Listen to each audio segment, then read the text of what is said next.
Hi, everyone, and welcome to Pickleball and Politics, where I combine my quest to stay out of the kitchen with my passion for politics. Thanks for joining me today.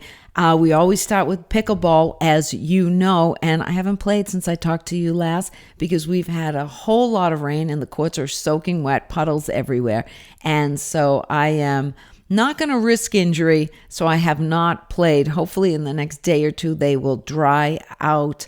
I know some people said they were going to go over there with towels and squeegees, so good luck to them if they did, and if they were able to play, kudos to them. I am not going to risk injury playing on a wet court. I'm just not. So today is Patriots Day here in Massachusetts. It is really a special day here in the Commonwealth, and we are one of only two states in the nation that celebrates Patriots Day. The other one is the great state of Maine. And so it is also a sad day. It's become a sad day. It used to be the greatest day in the state. But today is the 10-year anniversary of the Boston Marathon bombing. This is the front page of the Boston Globe. And the headline says down here, "The day terror came to town." And that's what happened 10 years ago today. The day terror came to town. And it's horrible that Marathon Monday, as we call it, Patriots Day has become a whole weekend around here. The kids are always off of school this week. The day starts real early with Paul Revere's ride out to Lexington to warn all of the colonists that the British were coming, get the militia in place. That happened in 1775. And since, Patriots Day has been a big day around here. It was the beginning of the Revolutionary War, and the first shots were fired in Concord, Massachusetts. Paul Revere's ride through Lexington and Concord. The Battle of Lexington and Concord started the Revolutionary War, and that's how Patriot Day starts in Massachusetts. It then goes to the Red Sox playing, and later in the afternoon, well, around noon, the runners start at the Boston Marathon, and that they're coming over the finish line right about the time you get out of the Red Sox game, and it's always so super exciting.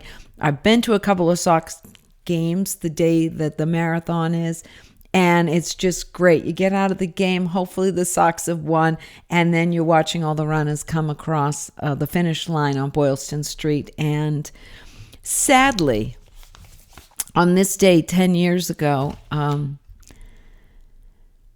the collective consciousness of the city of Boston was seared forever. The most unimaginable thing happened, and that is two brothers who came here on tourist visas and acquired sought asylum and became naturalized U.S. citizens, decided it would be a wonderful thing to go to Macy's and make some pressure cooker bombs and blow up the city. Yeah, you know, that same city that welcomed them with open arms, that fed them, that gave them medical care, that housed them, that educated them. They became part of the city. They lived here, they worked here, they grew up here. The older one fell in love here, had a family here. And yet those same men who were given every opportunity you possibly can be given decided it was a good idea to blow up their fellow citizens. Yeah, let's turn on our fellow citizens. Sure, why not? Heck. What they did to the city that day, how they could callously put backpacks beside an 8-year-old boy, knowing what that backpack was going to do when it detonated, knowing it was going to kill him instantly, knowing it was going to kill others instantly. A total of 5 people died. 3 died that day. 2 died a couple of days afterwards because of all the manhunt and everything that went on. And hundreds of people were injured. So many people lost limbs. And yet a city and a state that took care of them, housed them, fed them. You heard me say it. I don't need to say it again. That they became a part of. They decide to just turn on and blow them up. Blow them up. Heck, why not, right? And so I got to thinking about how the marathon is forever changed because of that day, how Boston has changed because of that day. Maybe not for the better. I was in town proper 2 days ago, and it was sort of great to see there were just thousands and thousands of people everywhere. Not a lot of masks, so that's good. We're making progress here, people. But there were also helicopters hovering overhead in the air, and that had been going on from Friday until after the marathon was over, because it is the 10th anniversary, and I guess they're patrolling for radioactive materials or whatever. But the city was alive. People were everywhere. It was a nice spring day, and it was great to see the city come alive. But then you'd see people with their Boston Strong shirts, and knowing it's the 10th anniversary, it really, really makes me sad, because how could these guys turn on their fellow citizens callously, knowing they were going to cause death and destruction, that there would be blood in the streets, arms, legs, bodies in the street? They planned it. It's just enough to make me scream sometimes. And it made me think about our southern border. We right now have thousands and thousands of undocumented, illegal, unvetted, mass migration of people coming in over the southern border. We don't know where they're from. We don't know their history. We don't know if they're criminals, if they're mentally insane.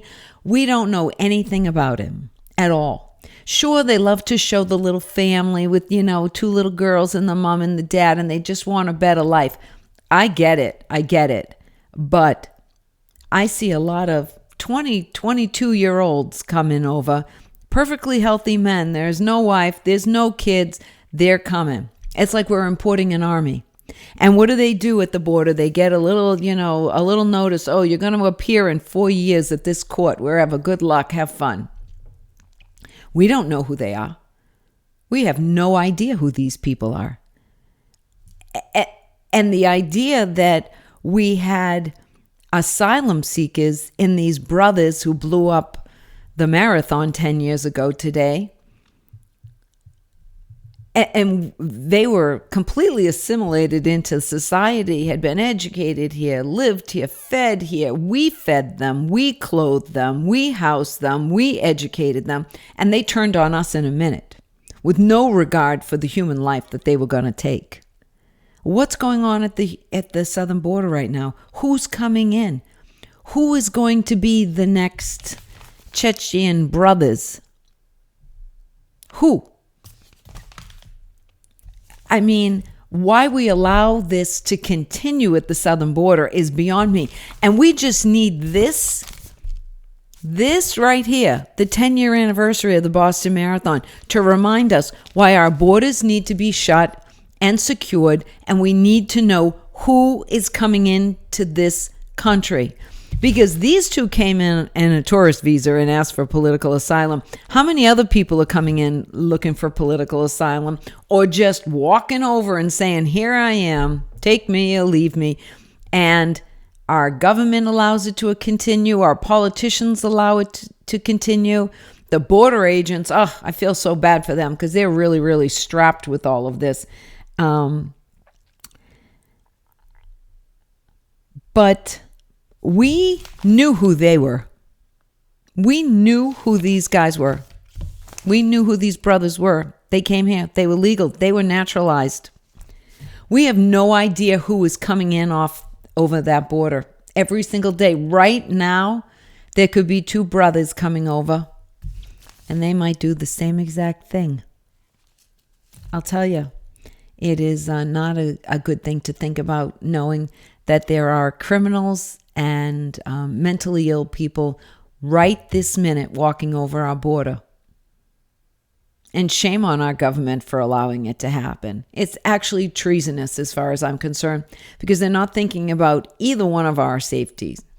They're not thinking about your neighbor's safety, the people down the street, your children. No one's safe, because we have no idea who they are. We knew who they were. We knew where they came from and why they were here. We don't know about these millions crossing over the border at all. So hopefully, I pray that never happens again.